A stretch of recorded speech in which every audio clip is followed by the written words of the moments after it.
Nandito po tayo ngayon sa Lagos Nilad.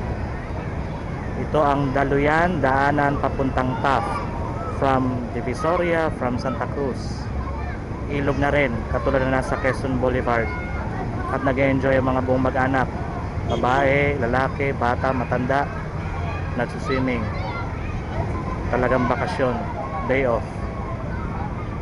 Ito City Hall, baha.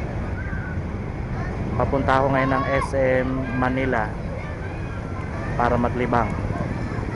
Nagulat ako. Tignan nyo ito.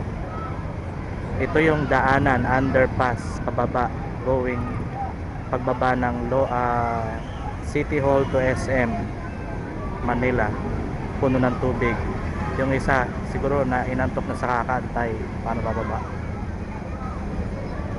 Baha po dito. September 27, 2009. Ang oras ngayon ay 1 o'clock PM. Makulimlim pa rin. Baha pa din. Bumaba na ang tubig. Ibig sabihin mas mataas ito kaninang umaga at kagabi. Yan po ang pinsala ng bagyong Ondoy.